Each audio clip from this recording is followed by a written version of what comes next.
Welcome everyone to our discussion on new foundations for creative recovery, renewal and resilience. My name is Penelope Cooper. I'm the Director of Culture and Major Events for the Scottish Government. And we have a panel of people here that will have a good conversation about the discussion that we have today.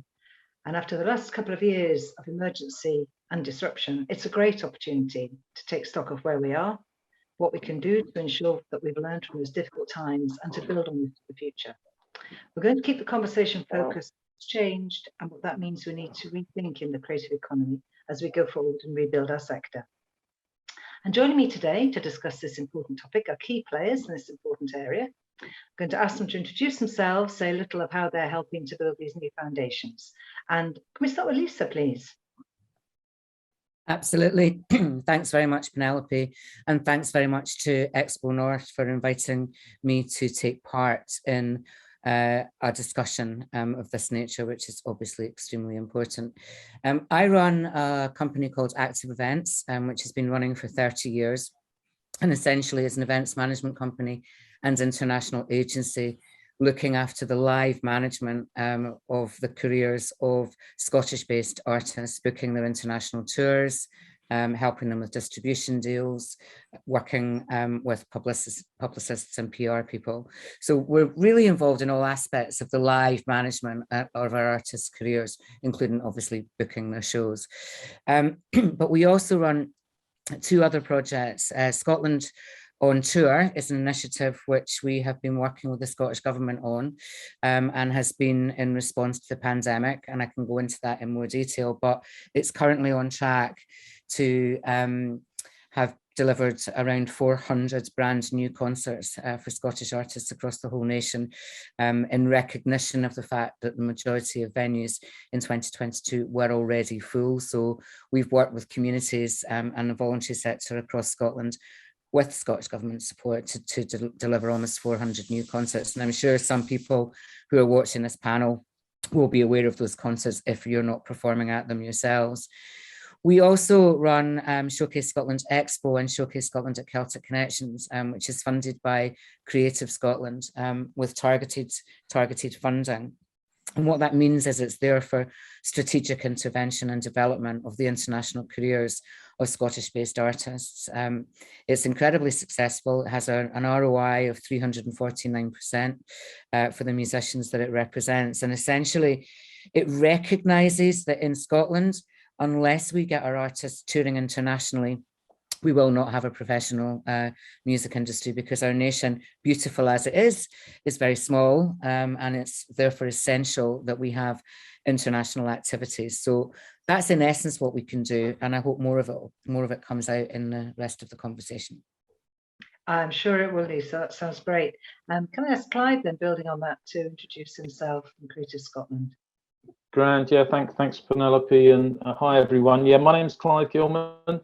I work as the Director of Creative Industries within Creative Scotland. I'm not a music specialist, although I'm aware that we have real music specialists around the table here, so I may have to kind of chip in with perhaps some perspectives from the rest of the 16 creative industries as part of that conversation as well. My background's actually art and design and digital, but at the moment I work across all of the subsectors and work a lot with colleagues in the enterprise agencies and skills agencies and the Scottish Government, so largely around policy and funding. For those of you that don't know Creative Scotland, it's described broadly, simply as it's the public body that supports the arts, screen and creative industries across all parts of Scotland on behalf of everyone who lives, works or visits here. And most people know us as a funder, that we provide funds for a lot of activity that takes place, but also we work very actively as a development agency, helping to grow the sectors that work in these areas, both in terms of the sectors themselves, but places in which those sectors are based. And we're always looking to see how people want to do creative things, and especially from my perspective, looking at how they can earn a living from doing those creative things. Great, thank you. That is key and very important. Ian, would you like to go next? Yes, thanks, Penelope. I'm Ian Hamilton. I'm the Head of Creative Industries for Highlands and Islands Enterprise, which is the economic and community development agency for the Highlands and Islands, obviously. My remit is to look at creative industries. So it's really about looking at how, as an agency, HIE can provide support, encouragement, whatever help's required to allow people to make a success of working in the creative sector. And we also have the project XpoNorth, the conference and things, which is a more specialized mechanism to provide support. So you can look at more general business support through HIE, and the specialist advice and other forms of support through the XpoNorth network. My background was in music, but it's been quite some time, although I do still enjoy getting out to play every now and again. And I can't say how happy I am that we've at least started to see gigs and things reappearing, and that I'm getting to see music, even if nobody else is. It's great. So I look forward to this conversation and just to see where things may be going in the future, and hopefully forget about what the last couple of years have been like. I know what you mean. I'm also enjoying getting out to gigs. It's a breath of fresh air, isn't it? Ray, as our host, last but by no means least. Penelope, and hello everyone. My name's Ray Black. I'm here in two capacities today. Firstly, in my role as music advisor to XpoNorth, where I'm working with the conference and organization and helping program some of the music sessions this year, but also helping deliver specialist advice to individuals and businesses across the Highlands and Islands that work in music. Secondly, I run a company called Craft Management, which is a global artist management company representing artists, and essentially it's full service in terms of supporting and developing their careers worldwide. And similar to everyone else, delighted to be here today and talking about the future and how we can move forward from what's been an incredibly difficult couple of years. So looking forward to the discussion. Yeah, thanks, Ray. It has been a very difficult couple of years, and I think the COVID emergency has certainly tested the resilience of everyone in the entire nation, but creative people and the industry especially. I'd like to start by asking our panel how they are helping to build more resilience in the sector for the future, and maybe even in yourselves. But who would like to go at that first? Well, there's silence. I'll jump in for that bit. There's two, as I said, there's two elements of what goes on within HIE. One is a general business support, and there are a range of activities going on in that, particularly looking at rural areas, how communities fit into that, how place impacts and things, and really looking at ways that businesses can be supported and encouraging that one. The more specialist side obviously ties in with XpoNorth, and I don't want to cover everything because Ray will have stuff to say there, but a big chunk of what we've been involved in is really helping small businesses and freelancers to step back and look at what assets they've got. What is it that they can do? What skills have they got? What can they be? Changes can they make? Where are the new markets appearing? What are the new opportunities? And I think for a lot of people, finding the time to step back and actually think about that is one of the biggest challenges. It's not that they don't have the skills, it's actually just finding a way of stepping back and actually doing it. So I think probably for us, that's one of the main things that we're doing to help just now. Certainly we have a number of other programs on the go, but yeah, probably that creating some space and actually being able to step in and identify where things can be changed. Lisa, your industry, you mentioned that concerts have been postponed. I mean, encouraging that people are still around to play those concerts, but I imagine not everybody was or is, and just wondering what your organisation's doing to build up that resilience. I mean, I think so much of it in terms of our own direct artists is supporting them in the best way that we can. I mean, it's tough. You know, there's only two of us now, so we're tired. I think everyone's tired, and like Ian says, it's sometimes difficult just to stand back and have a look. But in terms of our own artists, we're very close with them, and we're encouraging them to talk, write, create new material, and ultimately tour. In terms of Showcase Scotland Expo, I mean, we've just finished delivering an inward bound trade mission called The Visit for 30 European, we call them delegates, but they're peers within the music industry, agents, festivals, press agents, managers, who were in Inverness and in Orkney looking at, well, it was supposed to be 21 Scottish artists, but COVID hit, so it ended up being 19, with a view to signing them or booking them for their own events. And actually that's been very, very successful, with almost all of the artists receiving some bookings this year, which we're surprised about. The majority of them we expected to be in 2023. So through Showcase Scotland Expo, which is funded by Create Scotland, then, you know, we're able to do that. And with Scotland on Tour, obviously, which is funded by the Scottish Government, that has been, I mean, that's actually been incredible. Like, there's something like 130 new venues or new promoters that have come on board and started to deliver concerts. I mean, it's not a solution. I don't think anything, when you look at it in its individual area, is a solution, right? I think the solution has to be working together in a lot more targeted and strategic way, actually. So we're doing what we can. It's not all successful, but actually most of it has been, and it is really nice to be doing something positive after all this time. Yeah, that's for sure. And I'm just thinking that targeted and strategic way, Clyde, maybe that's something Creative Scotland are helping with. Yeah, I mean, I think resilience is an interesting question, because I guess wrapped up in it is going back to the way things were before, and it's clear that we need to learn the lessons of the pandemic, and also there are things that have come to the fore, have been accentuated through the pandemic, which we need to take account of. We know that the creative industries is not as diverse or as inclusive as it should be. We know that there are challenges around things like fair work, fair reward, the way people are paid within that sector. And we know that there are huge challenges in terms of achieving things like the net zero targets. So going back to the way we did things before is probably not an option, but we need to work out what is the best way in which we can ensure that people's creativity can play a role in how we move forwards. So I think that there's a lot of thinking to be done, and we're trying to work out what that might look like. But obviously, it's not for the public agencies to determine what that should look like. It's for people who are doing the creative activity to work out how they shape that creative activity, how they connect with their audiences, and crudely speaking, you know, the markets that they operate in will determine how that does move forward on some level.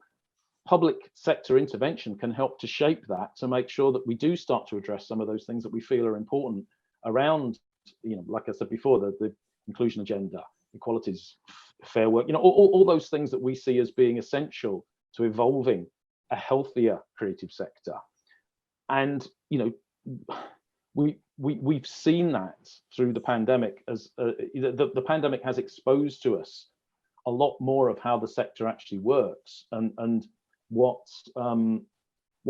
was visible before was perhaps the parts of the sector that we might provide finance for, that we support. But actually what's happened during the pandemic is that as there's been a collapse of the market that sustained the sector, we've had to see all those parts of the sector that we've previously not touched and provide support to enable that to continue.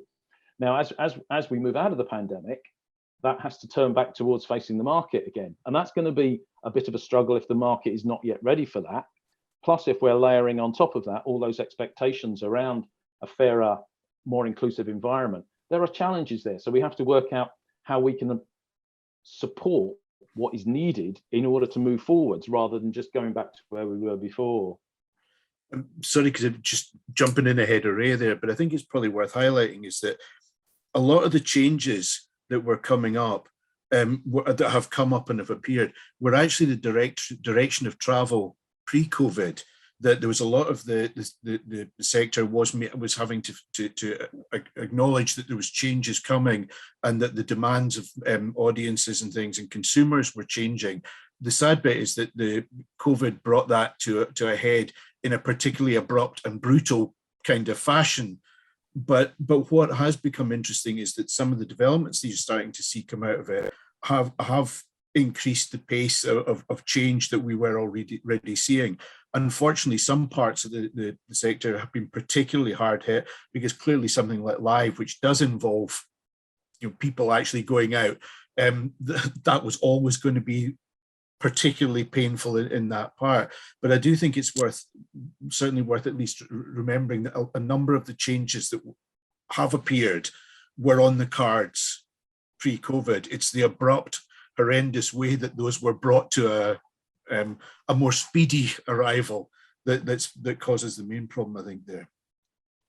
Ray, you go. I'm just going to jump in very quickly. Sorry, Ray. I just want to kind of say, I think that one of the most interesting things about the pandemic, and the real thing that we need to solve long term, is that the Scottish music industry is not resilient. It was not resilient pre-pandemic, and it is not resilient now. It's a tiny, tiny, tiny industry. There are only, I think there are 3 agents based up here, hardly any management companies. There's no publishers.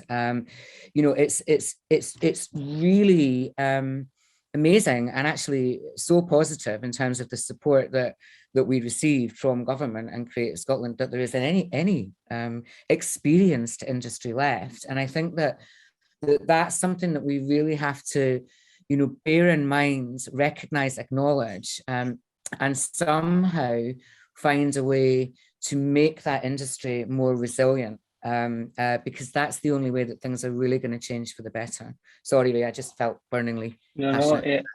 It's a great point, and actually one I was going to speak to, in the sense that, again, you say at the kind of, when we were in emergency mode, when we were all in emergency mode at the start of the pandemic, what we saw was lots of individuals, organizations, and businesses coming together and saying, we're in trouble here, what can we do to try and survive? And there was a huge coming together of people that had never spoken before in what is a very small industry, as you say.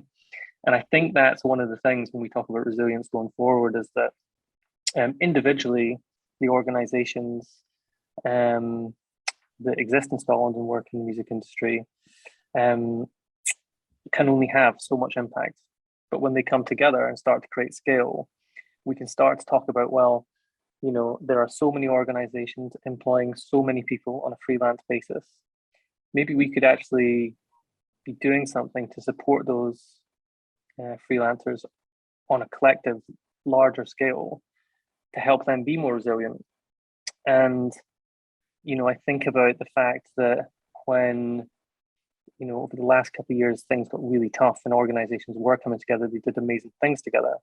And if we think about going forward, that idea where programs of support, the gig economy as we know it, there's been huge criticism of the gig economy in the last 5 years, when it sort of extended to taxi firms and other parts of industry.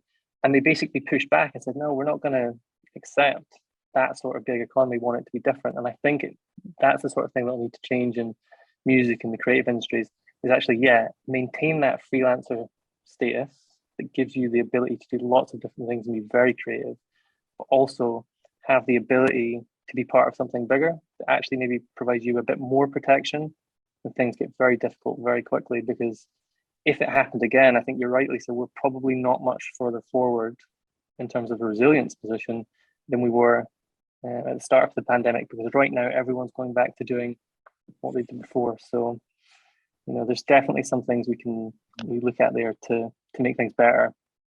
I think the freelancer question has really come up incredibly strongly. I think right at the beginning of the pandemic, it was one of the first of many panics that I had when we saw the processes of intervention coming in, that I think we were all aware that there were huge numbers of people working on a freelance basis within the creative industries. But there was almost a complete lack of knowledge, insights, data primarily around who they were, where they are, what they were doing. And I don't think that's actually changed. We've actually done a lot of work to try and understand how freelancers work, and we've obviously made quite significant interventions in that area.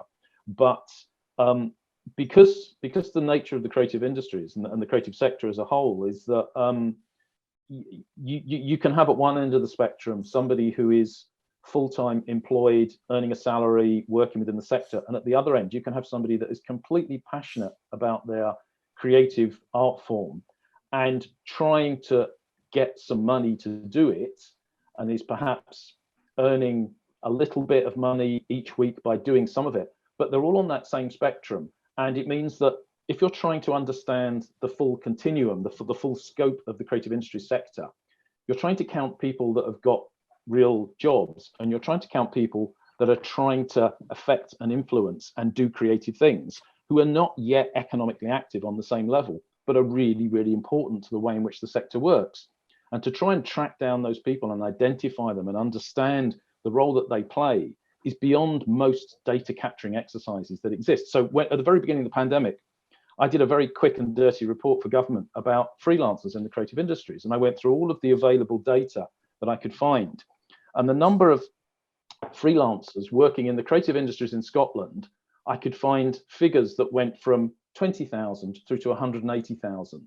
Now, there's no way of knowing what the real number was. And we obviously made some interventions in that area. We probably gave support to 10, 12,000 people, but we don't know if that's the full range of it. We don't know whether or not within that freelance workforce, people have turned away from it now. We all have anecdotes about what's happening, but in terms of the whole of Scotland, nobody actually knows.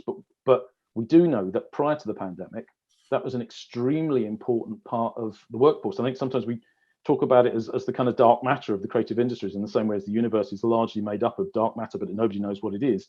It's a similar kind of thing with freelancers within the creative industries. We know they're out there. We know they're doing an incredibly important job in terms of making stuff happen, but we don't know how many of them there are. We don't know what else they're doing, because some of them, it may not be their principal employment, but the bit that they're doing for the creative industries is vital to keeping the wheels turning and making good stuff happen. So there's a lot of work still to be done, and lots of people are focused on that at the moment.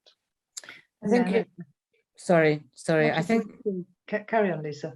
I think that's really true. I also think that there are an awful lot, and this is actually particular to Scotland rather than the rest of the UK.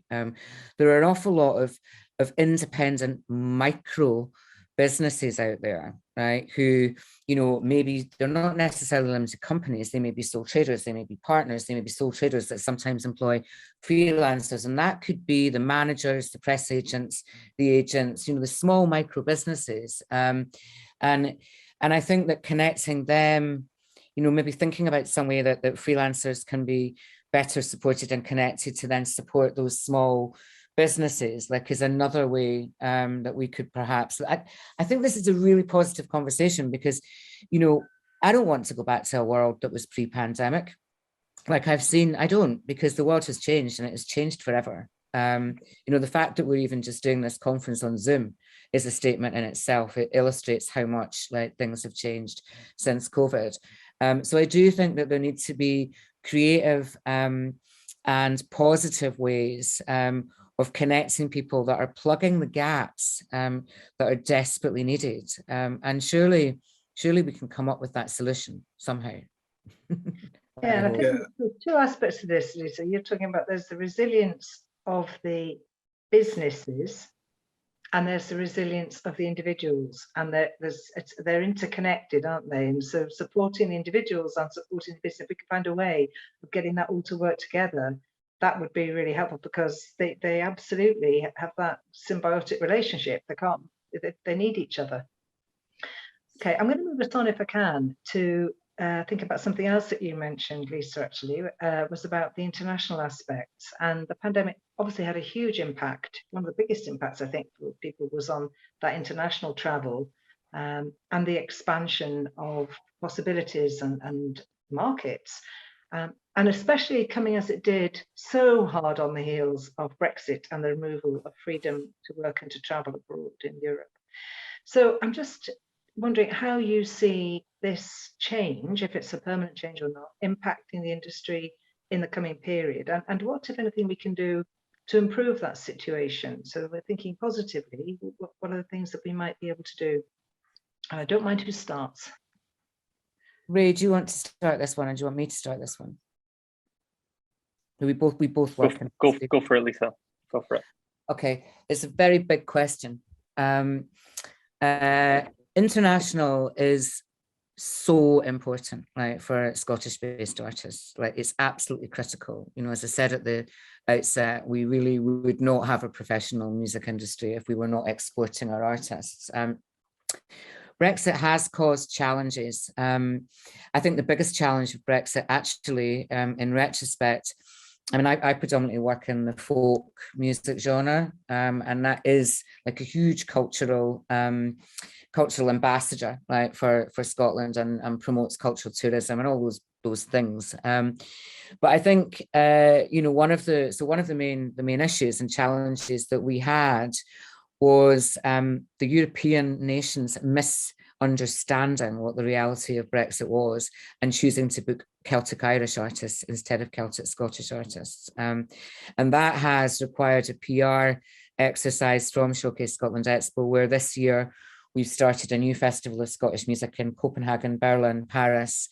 We've got big focuses of Scottish music at greenfield festival sites in Denmark, Belgium, and Finland. And obviously we had 30 European internationals visit Scotland. So those are very safe and well, not safe, but they're very easy things to just do. It's very visible. Like, let's do a focus on Scotland, and people are asking the question, oh, well, if they've got so many Scottish artists, it can't be that hard to book Scottish artists. And all those festivals in themselves are in fact showcases where other festivals' peers travel to them. So there are practical things that we can do like that. But I think that, you know, that to me was the biggest challenge of Brexit. I mean, obviously there are additional costs, and carnies range, the cost of carnies is the main thing.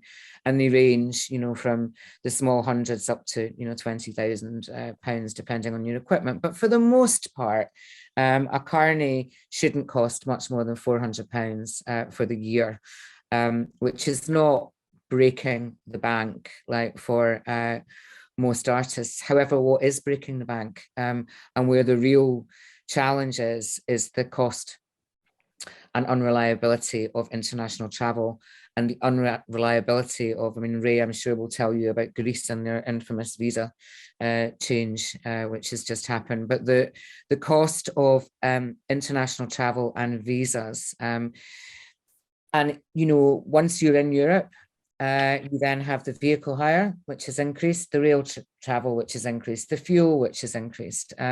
So the costs of touring is much higher than it used to be pre-pandemic. And I think that there needs to seriously be some thought put into that. There really does need to be some thought put into an international travel fund, because the artists, as I said at the outset, we won't have a professional music industry if our artists can't perform internationally.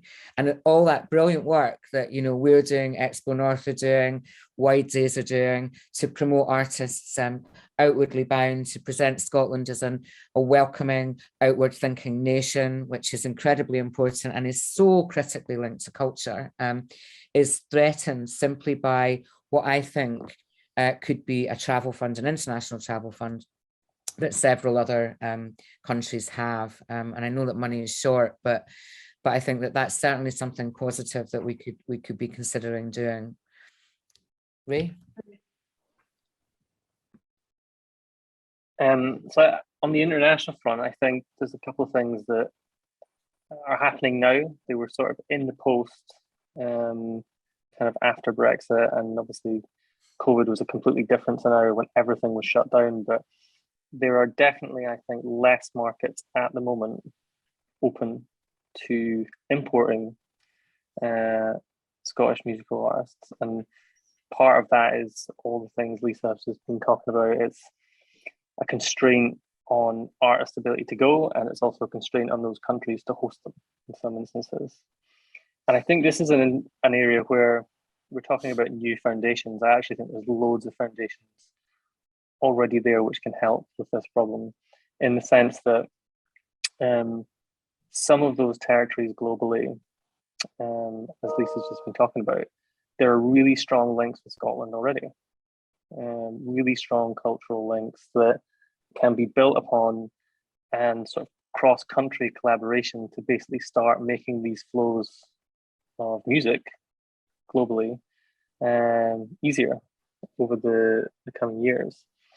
There are some countries where the links aren't so strong, and that's just because historically it might have been the case that artists went there, but they actually went on their own steam at the invite of promoters overseas, and there wasn't really a coordinated approach to doing it. It was just kind of international trade in its purest form. And that sort of international trade bit, I think, is the bit that's really going to be squeezed, because there isn't anything to, to make that transition happen easily. So if we think about some of Asia, if we think about South America, and to an extent North America, but there's great work and great links with North America, but it's a big place. So actually, it's probably state by state rather than the country as itself that we could be looking at. And I think it would be a case of looking at those models that are there and have been there present in the past already to make those trade flows happen again, and seeing if we can replicate them and extend them. And that's definitely something that across government, private and third sector could be a collaborative endeavour to make that happen. I think that's really true, and I just want to give like 2 examples of where that's happened previously. So Showcase Scotland Expo, from the visit, this inward bound trade mission that was just in Inverness and then Orkney. In 2015, we had that for the French market, and there's a massive festival. In fact, the largest festival in mainland Europe is called the Festival Interceltique de l'Orient in Brittany, France. And they wanted to do a focus on Scotland. Now, it's a 10-day festival, and we had to raise quite a lot of money. And actually, we pulled together a working group that involved the Scottish Government, Visit Scotland, the British Council. There was 11 different organisations that were involved in it, and we raised, I can't remember the exact money, but it was about £500,000 or something, like, to do this this focus. Now, the interesting thing about that was that what that then did, it was a 10-day event. What that then did was it went on to break the careers of artists in the French market. There were 2 documentaries made, which Visit Scotland were delighted with, 2 documentaries made, one which in France, one which reached an audience of 4.5 million and one an audience of 2 million, a French audience, about Scotland. There were radio shows, etc., etc. And those artists have gone on to have careers right throughout the whole of France. And then in 2018, we delivered the visit for the New Zealand and Australian markets. And there were 2 Chinese delegates there. And what happened was, as a result of that, the 2 Chinese delegates went back and they said, okay, we're going to set up new festivals of Scottish music right across China, which they're doing, but they've been postponed because of the pandemic. But actually they're doing them, and they're across theatres right across China. They're paying for all of that. None of that is funded. Like, it's all commercial. There's absolutely no funding for that at all. And then the Australians all got together, because we had the right people in the room from Australia. They all got together and they said, we're going to run a Year of Scotland Australia. And again, that was supported by the Scottish Government and Creative Scotland. And that Year of Scotland Australia was interrupted because of COVID, but it would have seen 350 concerts, right, of Scottish artists across Australia, including some of the biggest festivals. We used our funding to help with the cost of the visas and the travel for those musicians, recognising that those 350 concerts would deliver careers for them, but also all sorts of amazing things for Scotland, but that the artists couldn't necessarily afford to get there. So that's the kind of like joined up thinking where government agencies and public bodies and the commercial sector are all working together. And And yeah, nothing costs nothing, but actually if we're all pooling resources, then it's a win-win for everyone. And, you know, the objectives of Visit Scotland when we were doing the French focus were slightly, I mean, it was a bit of a nightmare to project manage. I mean, they were slightly different from the objectives of Create Scotland and the objectives of the Scottish Government and the objectives of the British Council. So by the end of it, I was very glad that it was all over and all 11 partners were really happy, but it was well worth it. So I think that, you know, thinking out of the box a wee bit more and a wee bit more positively about, you know, no, we can do this. Like, just because we've all been working in our separate kind of like organizations throughout the pandemic, and a lot of this stuff, you know, the Euro Scotland 2020 didn't happen. It doesn't mean to say that we can't do things like that again. So I think what Ray is suggesting, if I'm reading you rightly, Ray, it's a similar kind of idea where we're pulling together and looking at logical kind of like touring in certain countries. Sorry, that I'd also maybe just want to come in there as well, because you know we're certainly talking about a lot there about exporting artists and folk coming in, but I think it's also important that we're actually re-looking at what exports actually mean in this context. I mean, as an example, well, Alex had, from XpoNorth had organised a session looking at Sync that had Sky's in-house team doing that. So there's a group of composers went onto that one, and most of them have now had work. It was a 2-day course. They were writing music to live briefs, went through the stuff. It's resulted in direct work there. Now, there's a couple of things that come out of that. One is there are groups of musicians who are capable of writing music to a brief, don't necessarily know how to, or who the contacts are, how to break into the network. So getting that network for them is the opportunity. But the other thing is a lot of them spent the pandemic improving on their skills and the equipment they're using at home. So they're actually capable of providing a finished product fast and meeting the requirements of these things there. The beauty of that is that the work they're getting off this means that they have choices over how much touring they need to do during the year and how they can build that in. And what I would say is that I think that there is scope to be looking at alternative routes to making money that allow that just that little bit more ability to decide, can you afford to do the visas? Can the tour work just now? Do we have to be building up?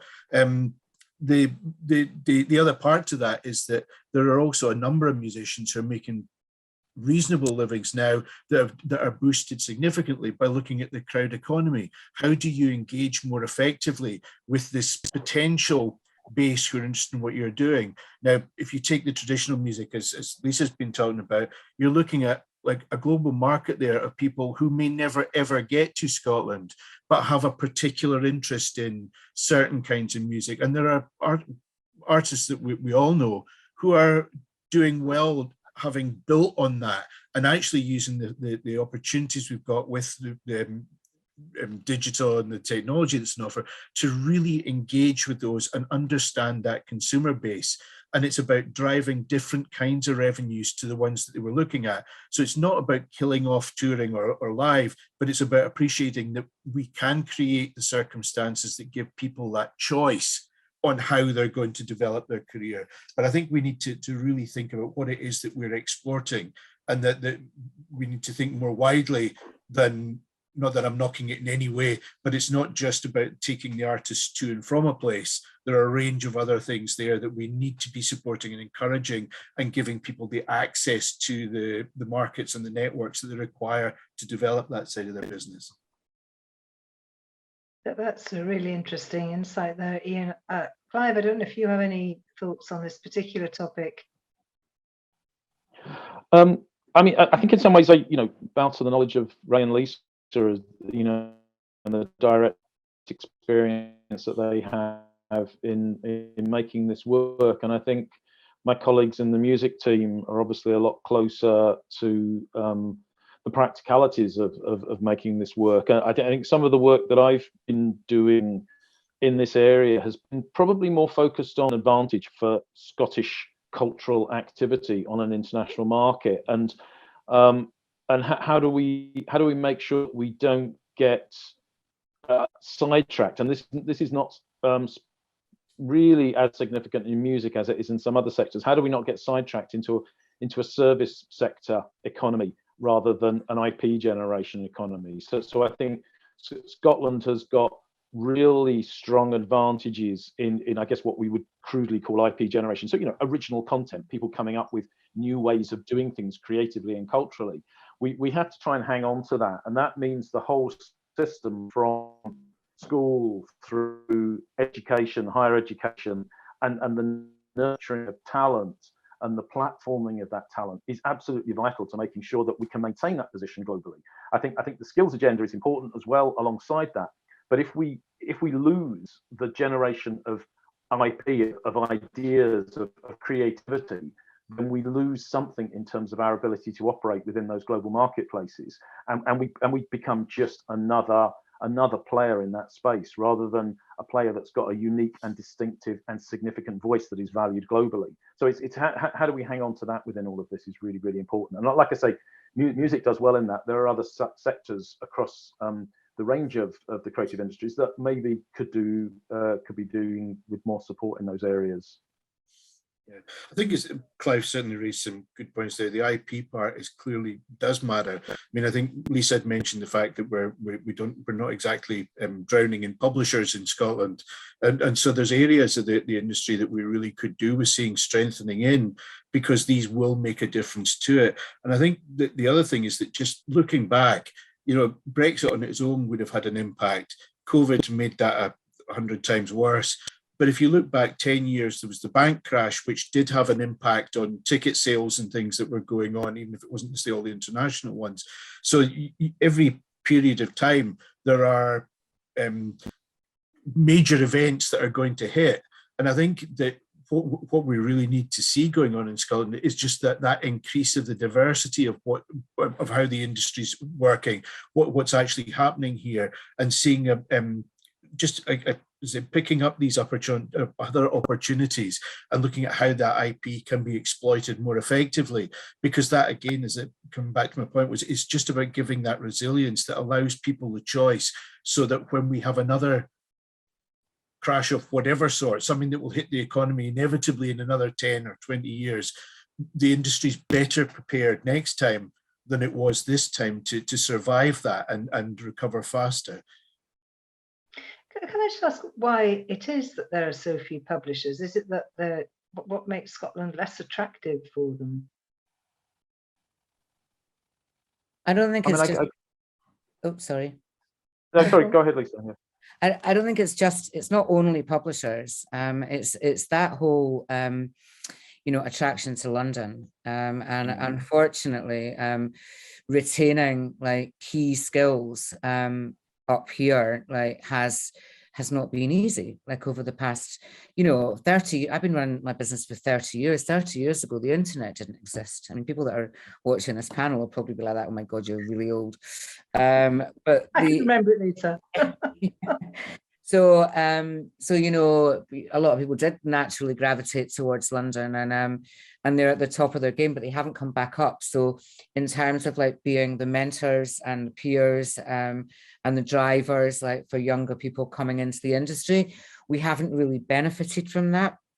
And I think that is something that it goes back to my very opening kind of comment. It's like, I really do feel that we have to, and I'm not saying this about myself necessarily at all, but we have to protect the businesses that are there, that have survived the pandemic, that can continue to be the mentors, that can continue to be the peers, because they're the people that are going to hopefully motivate others to stay in Scotland and potentially employ them to stay in Scotland, rather than going down south. That would be my view. But Ray, you're much more involved in publishing than me and Clive. You wanted to say something? No, I mean, I think one of the reasons that we see that some of the IP-related subsectors, such as publishing, aren't as present is the fact that the sort of the finance that invests in those copyrights has historically almost exclusively been out of London and other key cities globally. So the finance and the organisations are situated there. It's not to say that copyright generated in Scotland doesn't receive that investment and benefit from that investment, but it's just far away from it. So we would need to see a shift in terms of those sort of businesses. And again, whether it's that kind of hub and spoke idea where we have startup businesses that are connected into those financial centres that begin to invest more in Scottish copyrights. So that's probably the thing that holds back those subsectors compared to if we think about a live performance of a Scottish artist. Will they develop it in Scotland? They refine it in Scotland. They usually then employ others to help them export it. So the kind of barriers to creating all that value are much lower compared to something like publishing. That's really helpful. Thank you. Clive. Yeah, no, I think obviously Ray and Lisa have really hit the nail on the head in terms of that. I mean, I think the bottom line in all the creative industries is not so much the issue for Scotland is about Scotland. The issue for Scotland is about London. And because London is a global creative industry city, the intense gravity that exists around that is really, really hard to resist. So if you are a Scottish band that is achieving breakthrough success, it's quite a deliberate decision to retain your interest, your management, your publishing in Scotland, and to do that and turn your back on London. And I know, Ray, you've done a tremendous job in making that happen and trying to build that in Scotland. But it must be a constant process of resisting that pull of London because London is so dominant. And I can perhaps, I don't know so much about it in terms of the music industry. I know that it exists. But in terms of all of the other creative sectors that we work with, London has got so much gravity that whatever we try and do in Scotland, there is always a sense in which you can probably do it a little bit better in London, or if you have those connections in London.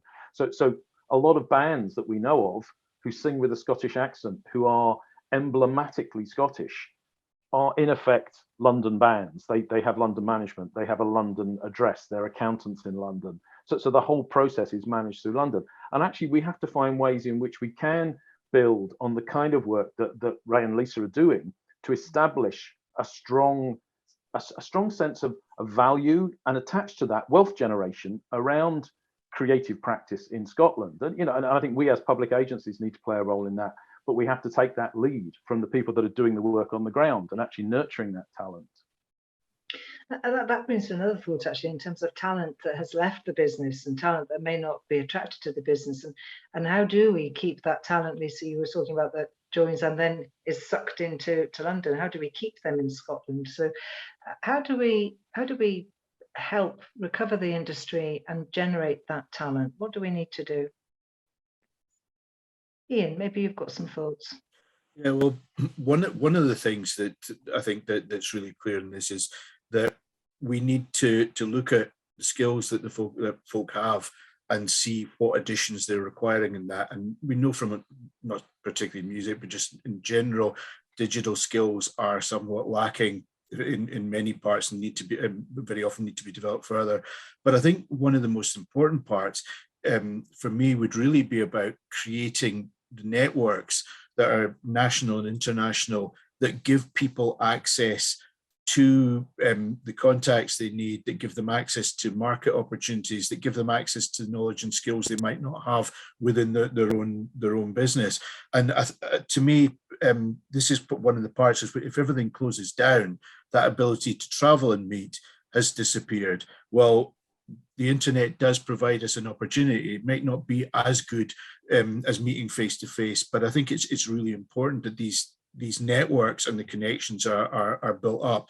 I think Lisa obviously is doing a job at that all the time with with Showcase Scotland and things. But clearly, for me, it needs to be more than just the live part there. This is across the board. We need to be looking at how we access the networks and the access we can offer. I think I would agree with that. I think that there's also a case in point of looking at hubs.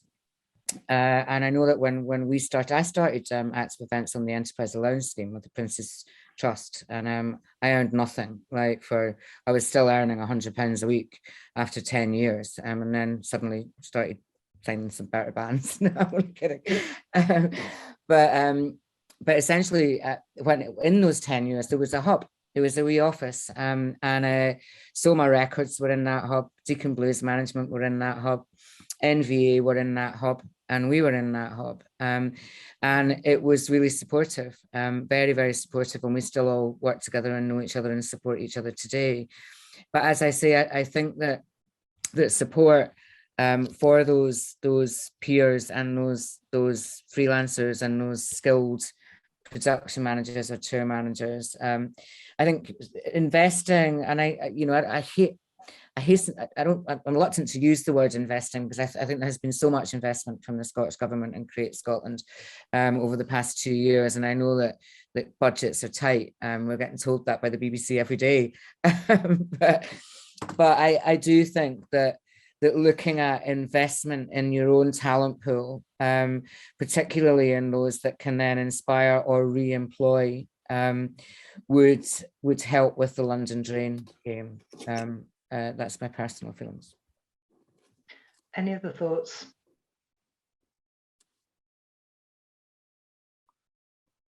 Ray, do you want to say a bit about your ambitions to kind of hold things in Scotland and to keep them in Scotland? Because I think it would be good to get a message of hope and positivity about how that can be done.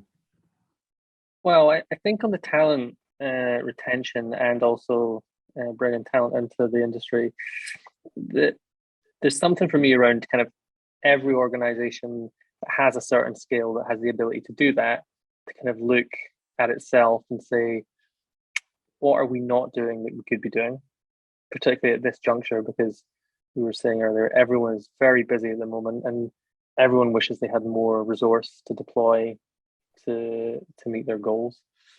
And it is about investment. That is the thing. It's where that investment comes from, the commercial or the public sector, is obviously a conversation. But I mean, if we look at Screen, I think Screen's a really interesting one. You know, there are UK tax incentives for the screen industry to invest in this country, and we see the success that brings in terms of the people it employs in Scotland. Clyde might be able to speak more to this than I can in terms of retaining Scottish talent with those sort of incentives. So maybe that's something in terms of on a UK level, tax incentives for businesses and organisations to invest in their people. And maybe that does extend out, going back to our previous conversation, investing in the freelancers that they work very closely with. They maybe don't directly employ them, but they maybe work with them, you know, for a good significant portion of the year, and they feel like they're part of that hub that Lisa's talking about. So those would be my thoughts, but it does need an individual, an organization to step forward and say, I'm going to invest in this because it's important. And that's difficult to do just now, but I think it does need to happen. Thanks, Ray. Last word to Clyde, maybe? Okay, yeah, well, I mean, I think there's a lot of really good things happening in Scotland. The music sector is a good, a really good, rich part of the cultural infrastructure in Scotland. It's obviously been severely rocked by the kind of impacts that we've been talking about here, COVID and Brexit, and ultimately will also be hit by things like the move towards net zero, you know, as people have to move around less. All those things are going to produce challenges. But there's a lot of rich talent, not just standing on stage, but also standing behind the stage, trying to ensure that good things happen, they happen in front of audiences, and they happen in a way that is sustainable. And I think we in the public agencies have a role to play in partnership with those to help that to happen. And long may that continue. Here, that's very well said. Well, I think the last 2 years have shown us how important the creative sector is to society and how resilient and inventive the sector is. And as we move into the next few years, the business climate for this sector is still sending some serious headwinds in our direction. But I have every confidence that that need for culture, combined with the qualities that the culture sector has, will ensure the sector recovers. And from the discussion today, it's clear to me that there are areas where we can be positive and hopeful. And if we tack smartly, we can make progress despite future difficulties. Thank you to the panel today for such an interesting and encouraging discussion. And I wish you all success with the rest of the conference and especially with the challenges ahead. Thank you very much.